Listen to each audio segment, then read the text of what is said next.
오늘 말씀 제목 다 같이 한번 읽어보겠습니다. 자, 시작. 결혼에 대한 바울의 가르침입니다. 결혼에 대한 바울의 가르침. 우리 고린도전서를 순서대로 나누고 있죠. 근데 5장, 6장을 지금 패스를 했습니다. 왜 했냐면 중고청 예배가 통합이 되잖아요. 그때 고린도전서를 이렇게 하면은 중고등부 학생들한테 너무 어려울 것 같아요. 그래서 다른 걸 해야 되지 않나 싶어서 좀 땡겼어요. 그래서 7장을 오늘 하도록 하겠습니다. 자, 주보 나눠드린 거에 대지를 보시면서 같이 나누시면 훨씬 더 도움이 될 것 같습니다. 일단 본문을 한번 읽어볼게요. 제가 먼저 읽도록 하겠습니다. 여러분이 적어보낸 문제에 관하여 말하겠습니다. 남자는 여자를 가까이 하지 않는 것이 좋습니다.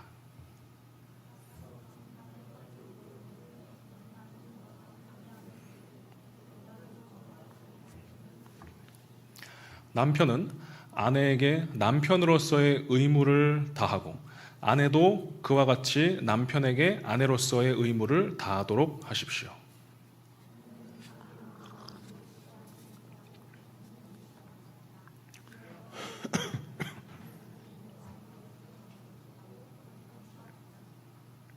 서로 물리치지 마십시오. 여러분이 기도에 전념하려고 하여 얼마 동안 떨어져 있기로 합의한 경우에는 예외입니다. 그러나 그 뒤에 다시 합하십시오. 여러분이 절제하지 못하는 틈을 타서 사탄이 여러분을 유혹할까 염려되기 때문입니다.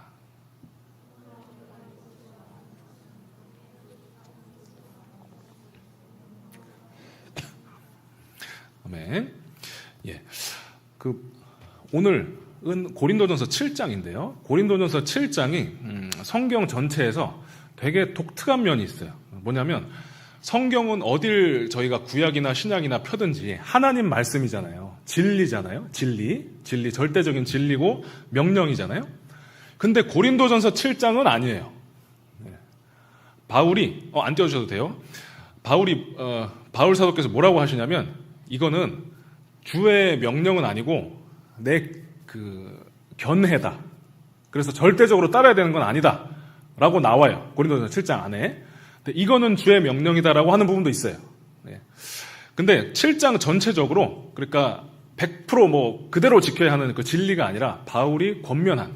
그래서 오늘은 제목이 바울의 가르침입니다. 절대적인 진리가 아니라 그렇게 말한 이유가 있어요. 바울이. 자, 살펴볼게요. 일단 예를 들어서요. 바울은 오늘 본문에서 시집장가를 가지 말래요. 나처럼 독신으로 살래요. 그게 좋대. 웬만하면 그렇게 아직 결혼 안 했으면 평생 하지 말래요. 결혼을.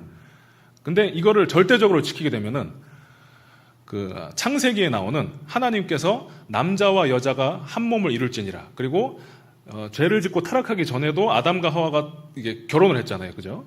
그거랑 이게 위배되는 거거든요. 그러니까 조화롭고 하나님의 그 명령 안에서 해석이 돼야 되는 부분들이 많은 거죠. 자, 살펴볼게요. 자, 일단 1번 대지 보시면 결혼 생활의 주된 이유 중 하나는 육체적인 관계이다라고 바울이 지금 결혼에 대해서 가르치고 있습니다. 그러니까 이런 거예요. 우리 결혼 생활, 신앙 생활 이런 걸 생각했을 때 이런 거죠. 결혼 생활이야말로 신앙 생활의 핵심적인 요소다라는 거예요. 그러니까 신앙 생활에 있어서 결혼 생활은 결혼 생활이고 신앙 생활은 신앙 생활이고 이게 아니라 부부 관계는 부부 관계고 하나님과의 관계는 하나님 관계고 이게 아니라 하나님과의 관계와 부부 관계, 결혼 생활과 가정 생활은 결혼 생활과 가정 생활 그리고 신앙 생활은 매우 밀접하게 연관되어 있고 신앙 생활의 최대 핵심 요소가 가정 생활, 결혼 생활이라는 거예요. 자, 그 중에 첫 번째 바울이 얘기하는 게 육체적인 관계입니다. 바울이 이렇게 얘기합니다. 자막 있습니다. 그러나 음란에 빠지지 않기 위해서 남자마다 자기 아내를 두고 여자마다 자기 남편을 두게 하십시오. 이거를 제가 어디 가서 바울이 했던 얘기를 그대로 했더니 어떤 자매님이 다른 교회 자매님이 그러더라고요. 아니 그러면 결혼 이유가 남자들 성욕 해소하기 때문에 하기 위해서 하는 거냐고 그러더라고요. 그거는 오해입니다. 성욕 해소를 위해서 단지 그걸 위해서 이제 결혼하라는 게 아니라 이런 뜻입니다. 이 음란의 죄에 빠지지 않는 것은 하나님과의 관계에 있어서 매우 매우 기본적인 거지만 또 매우 매우 결정적인 겁니다. 심지어 다윗같이 영적 경지에 이르는 사람들도요, 이거 못해가지고 크게 사단이 나죠. 그리고 뉴스에 가끔 나오는 유명한 목사님들 대부분 다 이 성적인 문제로 넘어집니다. 그러니까 이 음란의 죄를 짓지 않는 건 기본적인 거면서도 결정적인 거예요. 너무나 치명적이고 한 번 제대로 지으면 평생 회복이 안 될 수도 있는 후유증이 시달리는 그런 거기도 합니다. 그래서 바울은 차라리 그럴 바에야 결혼을 해서 그 음란의 죄를 짓지 말고 하나님과의 관계에 있어서 그 결정적인 어떤 치명타를 입지 말도록 해라라는 뜻입니다. 그러니까 남자뿐만 아니라 여자도 똑같은 거예요. 여자나 남자나 음란의 죄를 빠지지 않기 위해서라도 하나님 관계에 있어서 결정적인 해가 되지 않기 위해서라도 시집장가를 꼭 가라라고 하고 있는 겁니다. 어떨 경우에 자기 성욕을 다스리지 못할 경우에 포르노에 빠진다든지 아니면 다른 이성을 보고 이렇게 음란한 생각이 든다든지 이런 것들이 조금이라도 있는 사람은 결혼을 하라는 뜻입니다. 조금이라도 있는 사람은 결혼을 하라는 뜻이에요. 그러니까 자기가 독신의 은사가 있는지 없는지 그거는 좀 굉장히 조심스러운 겁니다. 웬만한 사람은 없다고 보시면 됩니다. 웬만한 사람은. 제가 독신의 은사 진짜 있는 분도 만나봤거든요. 40대가 넘은 분인데 진짜 있는 분한테 제가 여쭤보니까 40대의 분도 있고 60 다 된 분도 있었어요. 남자 한 분, 여자 한 분이었어요. 굉장히 유명한 크리스찬입니다. 말하면 다들 아실 수 있는. 그분은 제가 직접 만나가지고 물어봤는데 성욕이 안 든대요. 그래서 여자가 돌로 보인대. 그래서 60 넘도록 평생 행복하게 사는 거예요. 외롭지 않게. 고독하지 않고 쓸쓸하지 않고. 이게 독신의 은사구나. 제가 그때 좀 처음 많이 느꼈거든요. 그래서 바울은 그런 사람 빼고는 다 결혼해라 이렇게 얘기하는 겁니다. 그리고 이 혼전 순결을 지키지 않는 문제, 그리고 포르노 시청 문제, 그리고 청년 때 가장 휩쓸리기 쉬운 금사빠 문제가 있습니다. 근데 이게 결혼을 하면 90% 이상 해결이 됩니다. 금사빠 문제라는 건 이런 겁니다. 하나님과 꾸준하게 관계를 맺으면서 꾸준하게 신앙 성장을 해가야 되는 그 중요한 청년의 시기에, 왜냐면 여러분들 결혼하고 애 낳으면 이제 큐티하고 이럴 시간이 없거든요. 그래서 청년 때 신앙 성장을 해야 되거든요. 근데 이때 이 사람이 좋았다가 저 사람이 좋았다가 아니면 나는 누구를 만날까, 이 사람이 내 짝일까, 저 사람이 내 짝일까 하면 감정 소모, 에너지 소모, 시간 소모하느라 사실 하나님께 집중하기 어려워질 수 있습니다. 그리고 이게 계속 더 반복이 되면 더 이렇게 하나님 앞에 회의감도 나중에 들 수 있거든요. 그래서 참 배우자 기도를 최소한 오늘부터는 꼭 좀 많이 하셨으면 좋겠습니다. 배우자 기도를 어떻게 해야 되느냐? 배우자 기도를 이렇게 하라고 성경이 가르치는 게 있거든요. 그 중에 하나가 디모데전서하고 창세기에 대표적으로 나오는데, 그거를 다 뭉뚱그리면요, 제가 언제 이거 중고등부랑 같이 예배 드릴 때 한번 설교하려고 하고 있거든요. 배우자 기도를 구체적으로 어떻게 해야 되는지. 오늘은 이렇게 말씀드릴게요. 다 뭉뚱그리잖아요. 그러면은 성품이 좋은 사람을 만나라고 돼 있어요. 성품이 그럼 좋은 사람은 뭐냐? 구체적으로 성품이 좋다는 게 뭐냐? 그거는 중고등부랑 같이 예배 드릴 때 언제 한번 날 잡고 말씀드리도록 하겠습니다. 어쨌든 성품이 그 배우자 기도의 핵심이에요. 성경이 가르치는 거는. 그리고 고린도전서 7장 3절 4절 자막 한번 띄워주세요. 남편은 아내에게 그 의무를 다하고 아내도 남편에게 자기 의무를 다하십시오. 이게 무슨 뜻이냐면, 그러니까 이제 결혼하면 배우자가 있잖아요. 근데 스킨십, 그리고 부부간의 그 육체적인 관계에 있어서 상대방이 원하면 해주라는 거예요. 그게 바울의 가르침입니다. 나는 하기 싫어. 근데 배우자는 하고 싶어해. 그럴 때 해주라는 거예요. 바울이 또 뭐라 그러냐면, 이제 4절 띄워주세요. 자기 몸에 대한 권리를 결혼하는 그 순간부터 자기가 아니라 배우자에게 있는 거래요. 내가 아니라 배우자에게 내 몸에 대한 권리가 있다고 합니다. 물론 성경은 이것만 말하지는 않습니다. 부부간에 서로 배려하면서 피곤한 것도 좀 배려해주고 이렇게 하면서 서로 소통하고 합의하에 당연히 관계를 가져야죠. 근데 기본적으로 마음의 태도와 우리의 가치관 자체는 바뀌어야 됩니다. 말씀에 맞춰서. 예. 내 몸에 대한 권리가 결혼한 다음부터는 이제 배우자에게 있다. 예. 그리고 고린도전서 7장 5절 한번 띄워주세요. 여러분이 서로 몸을 거절하지 마십시오. 다만 기도에 전념하기 위해 서로 합의하여 얼마 동안은 그렇게 하더라도 다시 정상적인 부부 생활을 하십시오. 라고 되어 있습니다. 그러니까 서로 부부가 꼭 같은 방에서 자라는 것이 성경의 원초적인 가르침입니다. 그러니까 바울의 가르침이죠. 부부가 분방하지 말고, 물론 예외적인 경우는 있겠습니다. 뭐 배우자가 너무 코를 심하게 골아. 그래서 피곤해서 잘 수가 없어. 다음날 출근해야 되는데. 그런 그 특수한 거 말고, 그런 게 아니라면 이제 분방하지 말고 같은 방에서 자라는 거죠. 그리고 뭐라 그러냐면 기도에 다만 전념하기 위해서 일 때는 분방을 해도 된대요. 그러니까 부부가 참 합방을 해서 같은 방에서 지내는 것이 정말 중요한데 기도에 전념하기 위해서 방을 따로 쓰는 것만큼은 괜찮다. 일정 기간 동안. 그러니까 이 말은 뭐죠? 기도 생활이 그만큼 중요하다는 거죠. 기도 생활 없이도 올바른 충분한 기도 생활 없이 또 좋은 부부 관계도 부부 생활도 사실 어렵다는 거죠. 기도 생활을 부부 생활보다 더 우선하되 예외적인 경우가 아니라면 분방하지 말라. 이게 지금 바울의 가르침입니다. 하나님도 가까이 하고 배우자도 가까이 하라. 나의 육체에 대한 권리를 주장하지 말고 배우자에게 넘겨라. 이렇게 말합니다. 제가 어떤 60이 넘은 이제 권사님한테 질문을 한 적이 있어요. 그 권사님이 남편이 불신자라도 이 남편을 그 교회에 같이 나온다든지 뭐 이렇게 하나님 신앙생활 같이 최대한 할 수 있도록 하는 비법이 있대. 그래서 그 권사님한테 제가 60살이 넘은 분한테 제가 여쭤봤어요. 아니 남편이 안 믿는 사람인데 어떻게 그렇게 할 수 있습니까? 그랬거든요. 그 권사님이 한마디로 이렇게 하셨어요. 엄청 쉽대요. 그러면서 남편을 육체적으로 만족시켜주면 된대요. 저는 그래서 이제 이분이 뭔가 거룩하고 신령한 얘기를 할 줄 알았거든요. 금식 기도를 했다, 철야 기도를 했다. 제가 굉장히 존경하는 권사님인데, 저희 교회 권사님 아니고 다른 교회 권사님입니다. 이분이 그 하셨던 얘기가 참 육체적인 거잖아요. 근데 저는 이거를 오늘 설교를 준비하면서 생각이 났어요. 그 권사님의 경험적으로 얻었던 그 가르침이 성경적인 거였구나. 그래서 이 고린도전서 7장뿐만 아니라 다른 성경에도 그런 게 많이 제법 나오거든요. 그래서 이 육체적인 관계가 부부 관계에 있어서 얼마나 중요한가, 그리고 그것이 신앙생활에 있어서 하나님과의 관계에 있어서 얼마나 중요한가.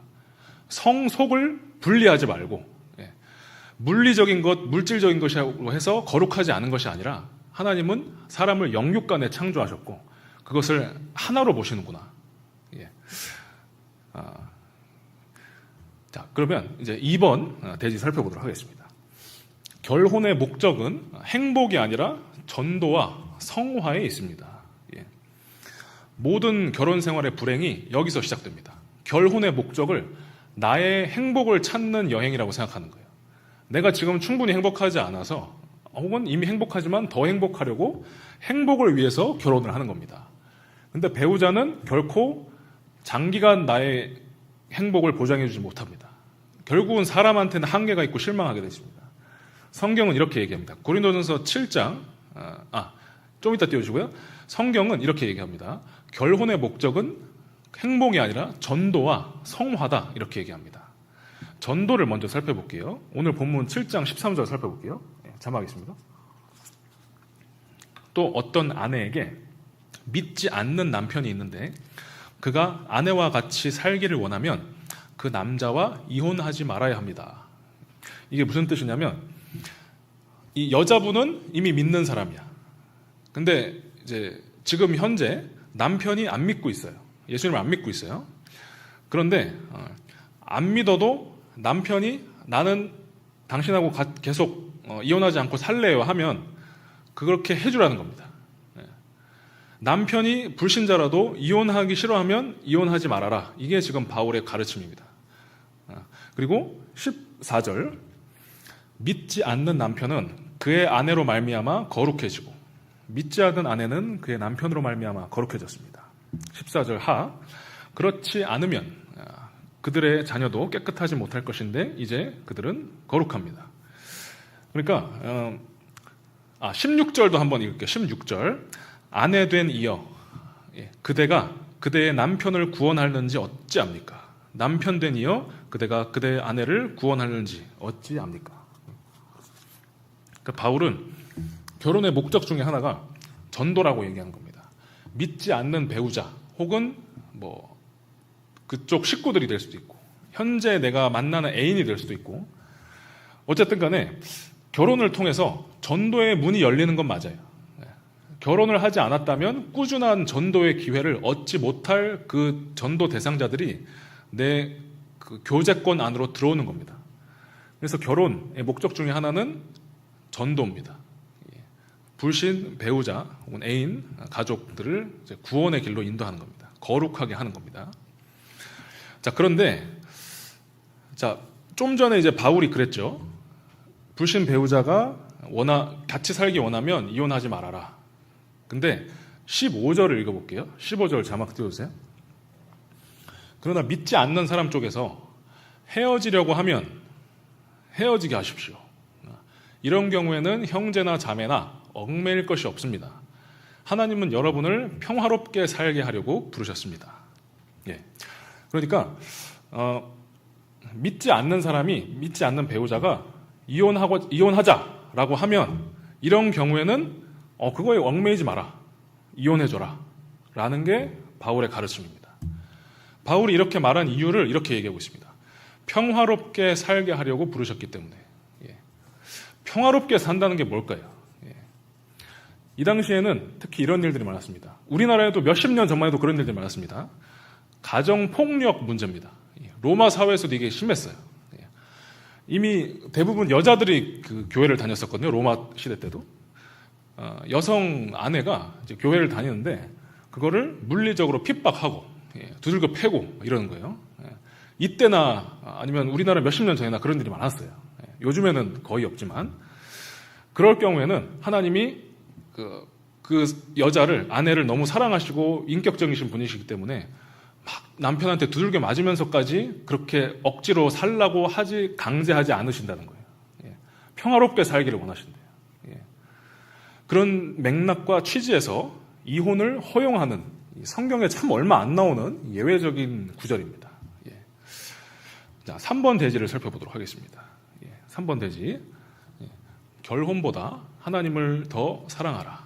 이게 오늘 바울의 마지막 가르침입니다. 그러면 결혼보다 하나님을 더 사랑한다는 것이 무엇일까? 그걸 구체적으로 두 가지 살펴보고 마칠게요. 결혼보다 하나님을 더 사랑하는 길이라는 건 방법, 삶의 구체적인 모습을 의미합니다.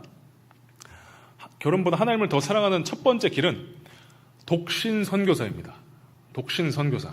근데 여기서 말하는 선교사는 꼭 해외로 나가는 것만 이야기하는 것이 아니라 하나님의 기쁨과 영혼 구원을 위해서 자기 인생을 올인하는 그 선교사적인 삶을 사는 사람을 의미합니다. 그래서 실제로 우리 기독교 역사에는 오늘 본문을 쓴 사도 바울을 비롯해서 독신 선교사 혹은 독신 선교사적인 삶을 산 사람들이 제법 많습니다. 그 일례로 선교학에서 통계를 내봤어요. 통계. 그러니까 선교사님들 중에서 성공했다라고 하는 사람의 비중이 어떤 카테고리의 선교사들이 제일 높을까? 참고로 선교학에서 선교사가 성공했다라는 그 기준은 이겁니다. 그 선교사님이 은퇴하시기 전까지 현지인 후임자를 세우느냐 못 세우느냐예요. 현지인 후임자를 세우고 은퇴했다. 이러면 이제 선교사로서 성공한 것이다라고 선교학에서 이제 통계를 잡은 거예요. 거기에 따르면 무려 이 카테고리에 속한 선교사님들은 60%가 넘는 분들이 선교 사역을 성공했습니다. 즉 후임 사역자를 세우고 은퇴했습니다. 60%가 성공했대요. 카테고리가 뭐냐면 여성 독신 선교사입니다. 특별히 이분들은 고아원 사역에 있어서 두드러진 두각을 나타냈습니다. 우리 조선 선교의 역사서에 있어서도 혼자 사는 그 독신 여자분들 혹은 과부 여자 선교사님들이 영웅적인 활약을 펼쳐서 수많은 고아들을 키워내고 그러면서 그 고아들이 독립운동가가 되고 들으면서 교회를 세우고 목사님이 되고 뭐 이랬었거든요. 그러니까 예나 지금이나 그 독신 선교사라는 게 가장 성공 확률이 높은 그 카테고리에 속한다고 합니다. 선교학 통계에서 이제 하는 얘기죠. 자, 읽어볼게요. 고린도전서 7장 26절입니다. 예. 나는 곧 닥칠 재난 때문에 사람이 현재 상태로 살아가는 것이 좋다고 생각합니다. 현재 상태는 이겁니다. 결혼을 이미 했다. 그러면 한 상태로 살아가라. 결혼을 아직 안 했다. 그러면 안 한 상태로 살아가라. 라는 뜻입니다. 바울이 곧 닥칠 재난 때문이라고 했거든요. 그러니까 바울은 바울뿐만 아니라 사실 초대교회 대부분 신자들이 이렇게 믿고 있었어요. 예수님이 곧 오신다 이렇게 믿고 있었어요. 그래서 아니 예수님이 어차피 좀 있으면 곧 오실 텐데 뭐 시집 가고 장가가고 그게 중요하냐. 어차피 예수님이 곧 오실 텐데 예수님께 헌신하는 걸 더 집중해서 살다 가는 게 낫지. 어차피 얼마 안 예수님의 재림이 얼마 안 남았는데 라는 가치관이 있었어요. 혹은 반대가 있었어요. 예수님이 곧 오실지 안 오실지는 모르겠지만 지금 기독교가 박해 가운데 있었잖아요. 이 당시에는요. 그죠? 기독교가 어차피 지금 박해 가운데 있는데 결혼하면 그 박해를 더 함께 이 갓난 아기까지 내 갓난 아기까지 받아야 되고 이런 어려움이 더 커지지 않겠냐. 어차피 박해 때문에 언제 순교하고 언제 고문당하고 언제 죽을지 모르고 언제 감옥 갈지 모르는데 결혼해서 가족을 만들어서 더 피해를 주느니 차라리 그냥 혼자 고문당하고 혼자 감옥 가는 게 낫다라는 뜻입니다. 두 가지가 다 있는 거예요. 예수님의 재림이 어차피 얼마 안 남지 않았느냐. 그리고 두 번째로는 이 박해가 언제 당할지 모르는데 결혼하면 오히려 더 가족한테 미안하지 않느냐 이 뜻입니다. 예. 우리 시대는 어떨까요? 이게 해당이 될까요? 예수님이 언제 오실지는 모릅니다. 지금도. 근데 예수님이 수십 년 뒤에 오시든 우리가 예수님께 수십 년 뒤에 죽어서 천국에 가든 피차 일반입니다. 근데 그 남은 수십 년을 정말 가정을 이루면서 사는 것도 충분히 의미가 있다고 성경은 계속 말합니다. 그래서 우리에게 직접적으로 해당되지는 않습니다. 더군다나 박해가 없기 때문에. 우리는 지금 우리가 결혼해서 내가 감옥 들어가 있으면 갓난 아기를 내 아내가 혼자서 막 키우는 게 너무 힘들지 않을까. 내 자식이 고문당하면 내가 그걸 버틸 수 있지 않을까. 이 당시 사람들이 했던 그 고민을 우리는 안 해도 됩니다. 예. 우리 바로 윗동네에 사시는 그 분들은 그 크리스찬들은 하시고 계시지만 저희는 안 해도 됩니다. 그래서 저희 시대에는 좀 다르게 해당된다는 말씀입니다. 예. 그리고 29절 볼게요. 형제 자매 여러분, 내가 말하려는 것은 이것입니다. 때가 얼마 남지 않았으니 이제부터는 안에 있는 사람은 없는 사람처럼 하고 30절 우는 사람은 울지 않는 사람처럼 하고 기쁜 사람은 기쁘지 않는 사람처럼 하고 무엇을 산 사람은 그것을 가지고 있지 않은 사람처럼 하고 고린도전서 7장 31절은 다 같이 읽어볼게요. 이때까지 바울이 한 얘기가 있잖아요. 곧 예수님이 오시기 때문에 뭐 결혼도 무슨 의미냐 뭐냐 뭐 물건도 안 산 것처럼 살아라 이렇게 얘기하잖아요. 그 이유가 이 31절이라고 합니다. 31절은 다 같이 한번 읽어볼게요. 자, 시작. 세상을 이용하는 사람은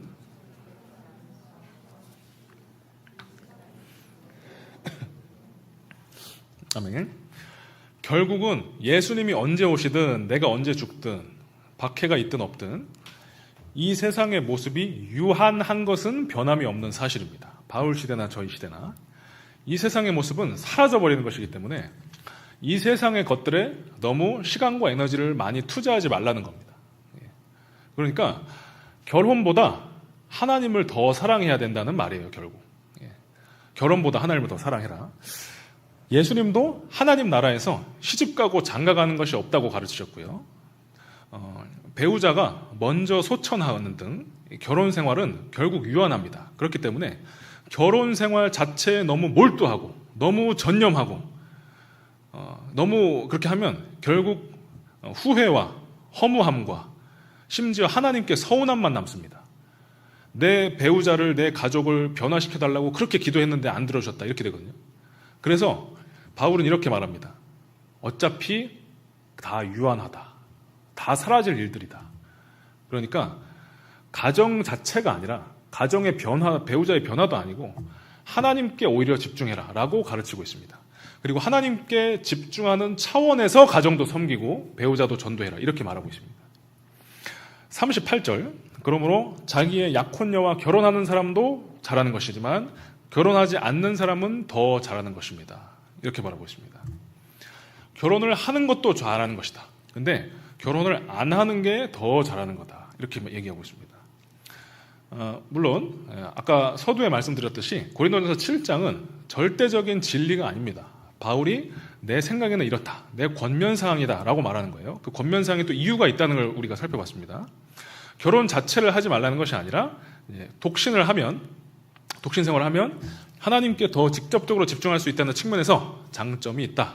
그러니까 그것도 하나님 앞에서 귀하고 아름다운 거고, 나처럼, 바울이 말하는 거죠. 나처럼 되게 행복한 삶이다. 그것도 이렇게 얘기하는 겁니다.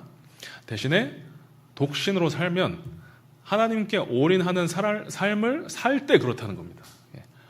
독신이기만 하고 하나님께 올인하는 삶은 살지 않고 이러면 외롭고 고독하고 정말 힘들어지는 거죠. 독신이라면 하나님께 올인하는 삶을 살아라. 나처럼 이라고 바울이 말하는 겁니다. 그리고 또 바울의 가르침에 의하면 인생은 둘 중에 하나가 되어야 된다고 합니다. 독신으로 살 거면 하나님께 올인해라. 그리고 독신으로 살 게 아니라면 거룩한 가정을 꾸려라 라고 오늘 본문 고린도전서 7장은 아니지만 에베소서 5장에 얘기하거든요. 그래서 결혼보다 하나님을 더 사랑하는 두 번째 길이 거룩한 가정을 이루는 겁니다. 거룩한 가정. 거룩한 가정이란 온 가족이 하나님을 그 무엇보다도 더 사랑하는 가정이고요. 그러니까 하나님을 내 배우자나 자녀나 부모, 형제 등보다도 더 사랑하는 거죠. 그리고 하나님의 뜻대로 온 가정이 살아가려고 노력하고 더욱더 살아가게 되는, 실제로 그게 거룩한 가정입니다. 제가 유럽 교회 얘기를 한번 드릴게요. 우리에게 다 해당되는 얘기입니다. 유럽 교회가 망했었죠. 작년까지. 근데 올해 들어서 이제 유럽 교회가 살아나고 있어요. 영국의 브렉시트 때문인 것 같아요. 경제적으로 큰 타격을 입으니까 마음이 가난해서 하나님을 찾게 된 것 같아요, 영국이. 근데 영국, 독일을 비롯해서 네덜란드, 덴마크, 뭐 이런 스코틀랜드, 유럽의 그 교회들이 작년까지는 지금도 사실 대부분 지역이 그런데 망했어요. 망한다는 게 과장하는 게 아니고 진짜 망했습니다. 그러니까 교회 건물이 이슬람 사원으로 팔리고 나이트 클럽이 되고, 교회 갔더니 다 할머니 할아버지밖에 없고, 그렇게 교회가 그렇게 돼버렸습니다. 그러니까 할머니 할아버지를 돌아가시고 나면 교회가 소멸되는, 아예 없어지는 거죠. 그랬는데 요새 조금 올해 들어서 살아나고 있거든요. 특히 영국 교회가. 근데 왜 그렇게 됐을까? 유럽의 교회 학자들이 그 원인을 많이 연구해 봤습니다. 우리 한국 교회를 비롯해서 참 그걸 반복하지 않아야겠어요. 연구를 해봤더니 가장 중요한 원인을 이걸로 꼽았습니다. 가정 중심의 교회 생활은 교회를 망하게 한다는 것입니다. 가정 중심의 교회 생활입니다. 반대는 뭘까요? 교회 중심의 가정 생활입니다. 유럽의 학자들이 꼽은 교회가 망한 원인이에요. 가정 중심의 교회 생활. 그러니까 이런 겁니다. 가정 행사, 가족의 일을 주일 성수라든지 교회 주요 행사들, 시간들보다, 예배들보다 더 우선시하고 더 나아가서 그거를 당연시하는 문화가 유럽 교회에서 형성됐습니다. 특히 유럽은 우리나라보다 더 빨리 주 5일제가 도입이 됐어요. 주 4일제도 하고 있죠. 주말은, 그러니까 이거예요. 가정이 소중하고 중요해. 그리고 그게 착하고 선하고 이런 거야. 그러니까 주말은 곧 주말 니콜 가족 여행 가는 기간이 돼버렸어요. 그래서 가족 여행을 가느라고 주일에 교회를 빼먹는 것이 처음에는 가끔 했었어요. 유럽 교회도. 근데 그게 보편화돼 버렸어요. 20세기 후반 들어서. 그러니까 가정 모임 하느라고, 가족 여행 하느라고 교회를 안 다니는 게, 빼먹는 게 굉장히 당연시되고 상습적이 되고 의뢰이 그렇게 하는, 게 유럽 교회에서 그렇게 돼버렸습니다. 그러니까 불과 한 세대 만에 교회가 다 사라져버렸어요. 90% 이상이 사라져버렸습니다. 그래서 영국 같은 경우에는 단 한 세대 만에요. 복음화율이 그러니까 교회 영국 인구 중에 80% 이상이 교회를 다녔거든요. 근데 주말에 교회 안 가고 놀러 가는 이거 시작되면서 한 세대 만에 5% 미만으로 떨어졌어요. 그러니까 80몇 %에서 80%가 없어진 거예요. 예, 굉장하죠. 그래서 유럽 학자들은 가정 생활을 중심으로 교회 생활을 돌렸더니, 그러니까 가정을 우선하고 교회를 후순위로 뒀더니 이렇게 돼버렸다라고 말합니다. 그러면 유럽은 가정은 잘 세워졌을까요? 유럽의 가정은 지금 그 어느 시대보다 심각하게 파괴되어 있습니다. 말도 안 되는 이혼율, 바람 피는 게 아주 대중화됐고요. 특히 프랑스, 이런 독일, 체코 이런 데 그렇죠. 비독점적 사랑법까지 제정되고 있습니다. 그러니까 일부 다처제, 다처 일부제를 하는 거예요. 일처 다부제. 배우자를 여러 명 두는 거죠. 동성애, 말할 것도 없죠. 수간, 시간, 온갖 가정 윤리가 파괴되고 있습니다. 가정이 완전히 파괴되고 있어요. 수간과 시간은 뭐냐면 덴마크에서는 이런 여행 컨텐츠가 있습니다. 강아지, 말, 희흰 그 말하고 성행위를 하는 그 여행 코스를 광고를 해요. 그리고 많은 사람들이 덴마크로 수간 여행을 떠납니다. 그리고 심지어 시간도 있어요. 시체랑 하는 거예요. 교회가 망하니까 가정은 흥했다가 아니라 교회가 망하니까 가정도 파괴됐다라는 것이 역사에 증명하는 결론입니다. 그래서 유럽 교회 역사를 통해서 우리는 배워야 됩니다. 교회 중심의 가정이 돼야 됩니다. 그것만이 교회도 살고 가정도 사는 길입니다. 교회 중심의 가정입니다. 그리고 이것을 실제 삶에서 거룩한 가정, 하나님 뜻대로 살아가는 가정은 뭐냐? 제가 요약해서 말씀드리고 마칠게요. 에베소서 5장에 나오는 말씀인데 이겁니다. 자막은 생략할게요. 예수님이 나를 사랑하신 것 같이 남편은 그렇게 자기 아내를 사랑해야 됩니다. 그리고 아내는 교회가 예수님께 복종하는 것 같이 남편에게 복종해야 된다고 합니다. 복종이라는 그 강력한 단어를 썼어요. 일부러. 헬라어 자체가 그런 거기 때문에. 성경 원문 자체가요. 그러니까 이런 뜻입니다. 부부관계가 자녀관계보다 우선시 돼야 된대요. 그러니까 자식은 이뻐. 근데 막 배우자는 도저히 막 왼수 같아. 이게 아니라 부부관계가 가정에서 더 중심이 돼야 된다고 합니다. 그래야 행복한 가정, 거룩한 가정을 이룰 수 있대요. 요새 트렌드는 반대로죠. 자녀 중심으로 모든 게 막 돌아가려고 그러잖아요. 그죠?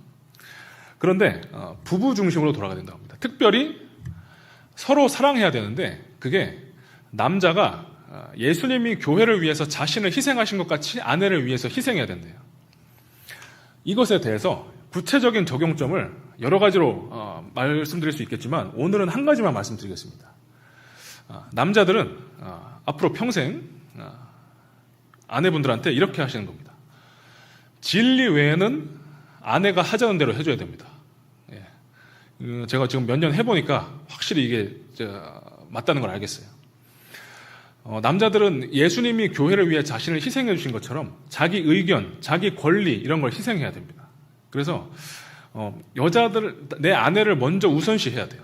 음식 뭐 먹을 거냐부터 시작해서 이게 애 나오면 각종 이런 게 더 생기는데 아내의 의견을 더 존중해 주는 겁니다. 아내가 행복한 거를 나의 행복보다 더 우선시 여기는 겁니다. 그러니까 남자들이 보통 자기 취미가 있거든요. 그 취미를 아내의 행복을 위해서 내려놓을 줄 알아야 됩니다. 100%는 아니더라도 아내가 예쁜 카페 가고 싶다. 그러면 내가 혼자 하고 싶은 그 취미 혹은 저는 농구 광이거든요. 스포츠 같은 거 내려놓고 아내가 하고 싶다는 걸 같이 해줘야 돼요. 그게 더 거룩한 겁니다.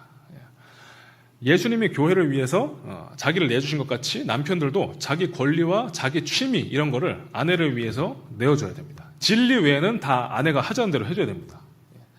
그리고 아내는 교회가 그리스도께 하듯 남편에게 순종하고 복종하고 존경하라고 합니다.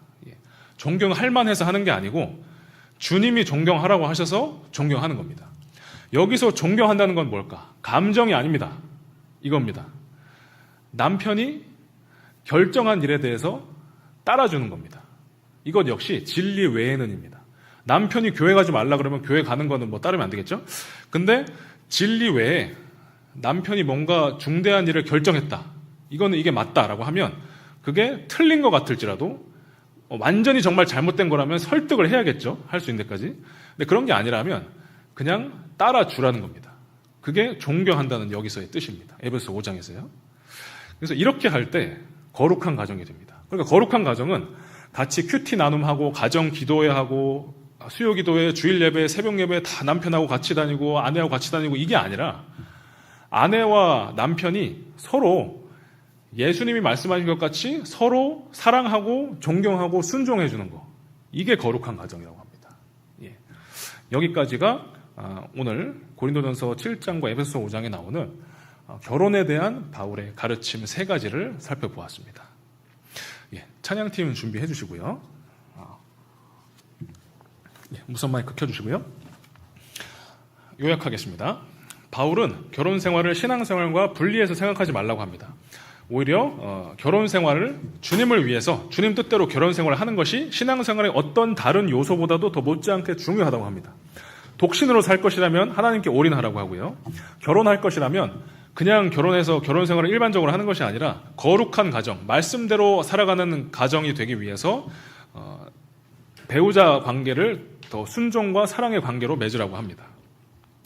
예. 그래서 저희가 애인이 있으신 분, 없으신 분, 우리 청년들은 아직 결혼 안 했으니까요. 근데 앞으로 배우자 기도를 하실 때 이 부분을 또 참고해 주시고 또 앞으로의 평생 있을 그 결혼 생활에 말씀을 적용하셨으면 좋겠습니다. 제 얘기가 아니잖아요, 이게. 바울이 오늘 말했던 그 3가지 포인트를 잘 적용하셔서 거룩하고 행복한 결혼 생활 되셨으면 좋겠습니다. 우리 그렇기 위해서 바울이 마지막에 말했던 것처럼 가정보다 결혼보다 하나님을 더 사랑하는 것이 기본적으로 가장 필요합니다. 그것이 돼야 기도 생활도 가정을 전도하는 것도 거룩하게 하는 것도 다 가능합니다. 가정보다 결혼보다 주님을 더 사랑하게 하옵소서. 그리고 그 안에서 주님 뜻대로 행복한 가정을 이루게 하옵소서. 그 마음과 그 기도하는 심정으로 함께 찬양하겠습니다.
주 오셔서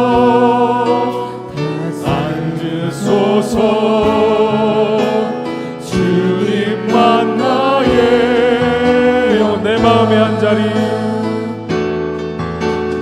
내 마음의 한 자리 가장 귀한 그 자리 주 오셔서 앉으소서 주님만 나의 몸에 내 마음의 한 자리 가장 귀한 그 자리 주 오셔서 앉으소서 주님만 나의 영광. 이 시간 먼저 자유롭게 하나님 앞에서 자유롭고 진솔하게 개인적으로 기도하는 시간 먼저 가지겠습니다. 그리고 공통 기도 제목으로 나가겠습니다. 자유롭게 생각나시는 대로 하나님과 정직하게 소통하시는 시간 갖겠습니다. 함께 기도하겠습니다. 주님 오늘 말씀을 통해서 주님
하나님께서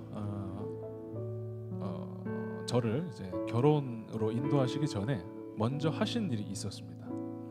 그것은 혼자 있을 줄을 아는 법을 터득하게 하셨습니다.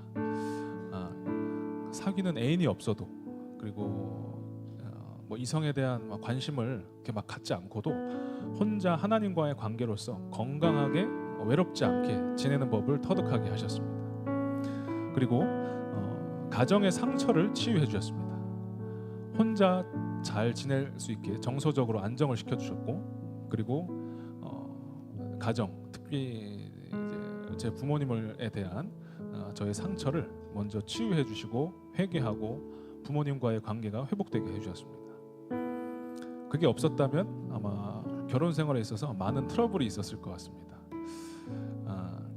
이게 참 중요한 것 같습니다. 결혼하기 전에 내가 배우자 없이 애인 없이 혼자 외롭지 않게 건강하게 지낼 수 있는 그것을 터득하게 해주시고 또 외로움을 다스릴 줄 아는 거죠. 그리고 내 기존 가정에 대한 상처가 해결되고 치유되는 거, 부모님, 특별히 부모님에 대한 용서, 저도 쉽지 않았습니다. 그 부분들이 되었을 때 더 아름답고 원만하고 큰 트러블 없고 행복한 그 가정 생활을 누릴 수 있는 줄 믿습니다. 주님께서 그걸 해주시길 원하십니다. 이 부분을 놓고 함께 기도하겠습니다. 두 가지입니다. 혼자 외로움을 다스릴 줄 아는 법을 터득하게 해주셔서 결혼하기 전에, 그리고 가정의 상처를 치유해 주시고 가족들, 특별히 부모님을 용서하는 그 마음을 주옵소서. 함께 기도하겠습니다. 주님, 우리가 행복한 가정을 이루기 원합니다. 그렇기 위해서 결혼 전에 해결되어야 될 것들이 주님과의 관계에 있어서 해결되게 하옵소서. 주님의 은혜와 주님의 도우심으로 이 부분들이 해결되게 하옵소서. 나 혼자 충분히 외롭지 않게 시간을 보낼 수 있는 법을 터득하게 하시고, 사람이 아니라 주님을 의지해서 애인이나 배우자가 아니라 하나님과 보내는 시간으로 나 혼자 있는 시간을 다스릴 줄 알고 외로움을 해결할 줄 있는 그 준비가 되게 하옵소서. 그 삶을 터득하게 하옵소서. 그래서 결혼 생활에 건강한 영향력, 긍정적인 영향력을 미치게 하옵소서.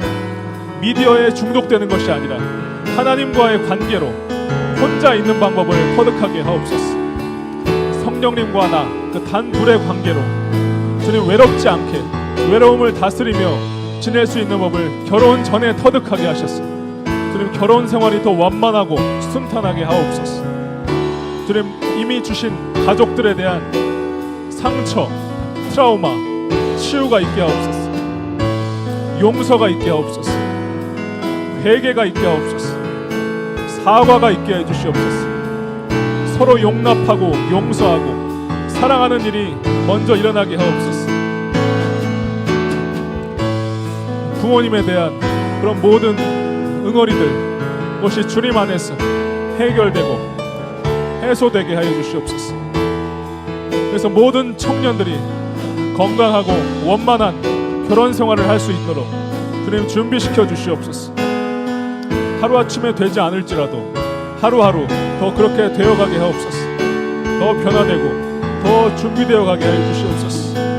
주님 인도하시고 역사하시고 도와주시고 주님 이루어 주시옵소서. 주님께서 이끌어 주시고 이루어 주시옵소서. 치유해 주시고 회복시켜 주시고 주님 건강하게 하옵소서. 주님 강건하게 하옵소서. 주님 강건하게 하옵소서. 주님 강건하게 하옵소서. 우리 마지막으로 한 가지 합심으로 기도하고 마치겠습니다. 아마 우리 청년들 중에 대부분은 독신의 부르심을 받은 사람은 아닐 겁니다. 대부분의 청년들은 결혼을 하고 거룩한 가정을 꾸리는 쪽으로 부르심을 받았을 줄 믿습니다. 혹시 아니신 분은 또 독신을 놓고 기도하셔도 좋습니다. 근데 그게 아닌 분들은 이 시간에 배우자 기도 한번 다 같이 합심으로 했으면 좋겠어요. 신앙생활에 있어서 가장 중요한 영역이 어떤 배우자를 만났냐인 것 같습니다. 나한테 가장 적합한 배우자를 만나게 해주시고 내가 그 사람을 알아볼 수 있는 눈을 주옵소서. 그리고 주님의 때에 그 만남이 이루어지게 하시고 주님 축복해 주시는 그런 결혼 생활이 되게 하여 주옵소서. 그렇기 위해서 내가 준비되고 상대방도 준비되게 하여 주시옵소서. 우리 한번 우리에게 가장 중요한 일이죠, 그죠? 배우자 잘 만나는 거 합심으로 한번 기도하고 마치겠습니다. 기도하겠습니다. 주님 결혼 생활은 결혼 생활이고 신앙 생활은 신앙 생활인 것이 아님을 주님 배웠습니다. 신앙 생활에 있어서 가장 중요한 영역, 가장 결정적인 요소가 결혼 생활이고 특히 부부 관계라는 것. 주님 나의 그것을 알기에 나의 연약함을 주님 앞에 고백합니다. 주님 서로 거룩함을 도와줄 수 있고 서로 영적으로 격려해 줄 수 있고 주님 위로해 줄 수 있고 가장 적합한 배우자를 만나게 하옵소서.